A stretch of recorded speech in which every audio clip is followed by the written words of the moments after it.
ಬಹಳ ವರ್ಷಗಳ ಹಿಂದೆ ಹಸಿರು ಕಾಡುಗಳು, ದೊಡ್ಡ ಬೆಟ್ಟಗಳು ಮತ್ತು ನದಿಗಳ ಮಧ್ಯೆ ಒಂದು ಸುಂದರ ರಾಜ್ಯ ಇತ್ತು.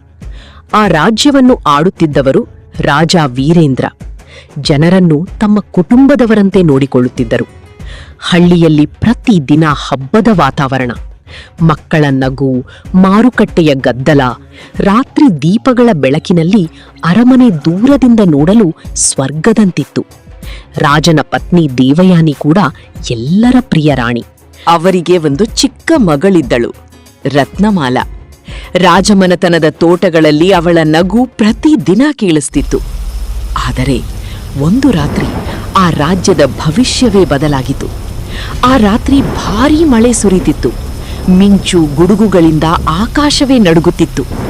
ದೇವಯಾನಿ ಅರಮನೆಯ ಮೇಲ್ಮಹಡಿಯಲ್ಲಿ ನಿಂತು ಮಳೆಯನ್ನ ನೋಡ್ತಿದ್ರು.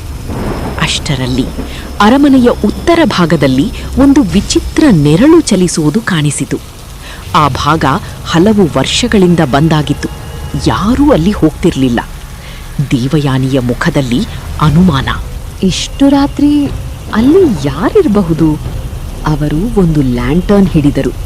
ನಿಧಾನವಾಗಿ ಕತ್ತಲೆಯ ದಾರಿಯ ಕಡೆ ನಡೆಯತೊಡಗಿದರು. ಅವರ ಹೆಜ್ಜೆಗಳ ಶಬ್ದ ಮಾತ್ರ ಕೇಳಿಸುತ್ತಿತ್ತು.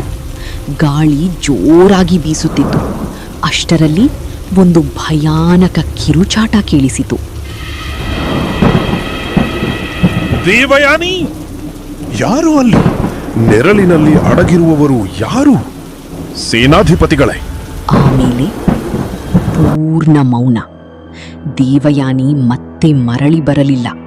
ಅವಳಿಗಾಗಿ ಅರಮನೆಯ ಪ್ರತಿಯೊಂದು ಮೂಲೆ ಹುಡುಕಲಾಯಿತು.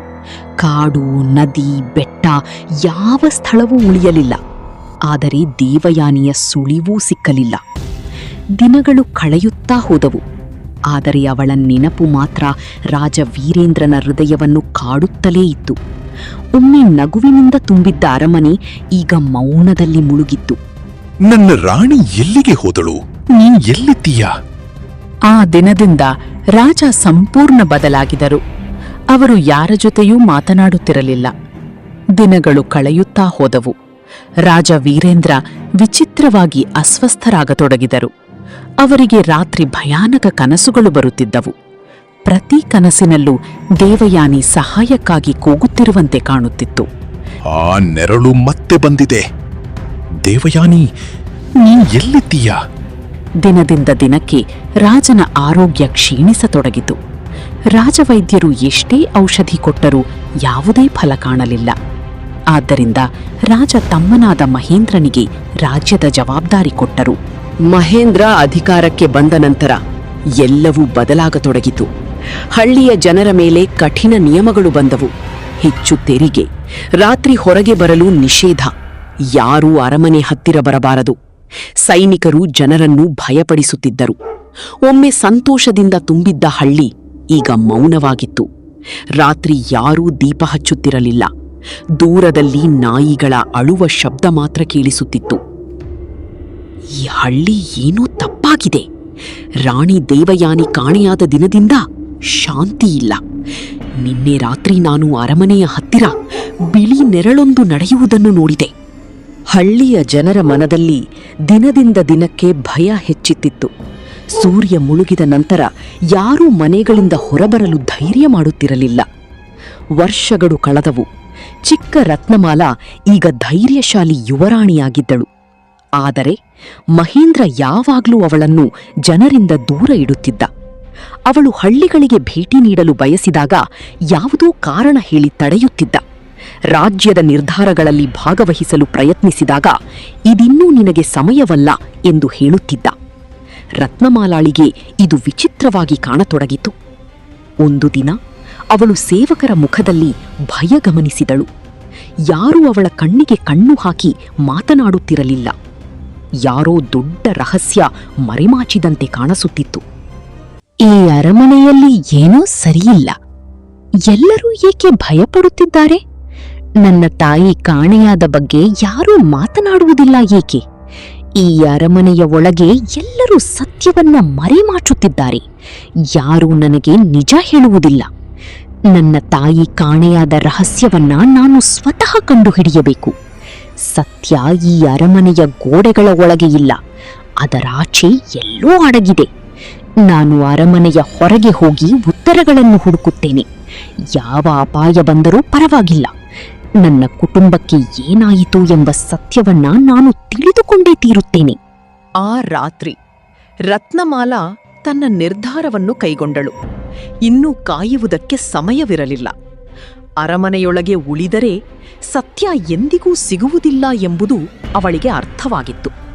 ಆದ್ದರಿಂದ ಒಂದು ಕತ್ತಲೆಯ ರಾತ್ರಿ ಎಲ್ಲರೂ ನಿದ್ರೆಗೆ ಜಾರಿದ ನಂತರ ರತ್ನಮಾಲಾ ಅರಮನೆಯಿಂದ ರಹಸ್ಯವಾಗಿ ಹೊರಡಲು ತೀರ್ಮಾನಿಸಿದಳು. ತನ್ನ ಕೋಣೆಯಲ್ಲಿದ್ದ ಹಳೆಯ ಗುಪ್ತ ಬಾಗಿಲನ್ನು ತೆರೆದು ಯಾರಿಗೂ ತಿಳಿಯದ ರಹಸ್ಯ ಮಾರ್ಗದೊಳಗೆ ಹೆಜ್ಜೆಯಿಟ್ಟಳು.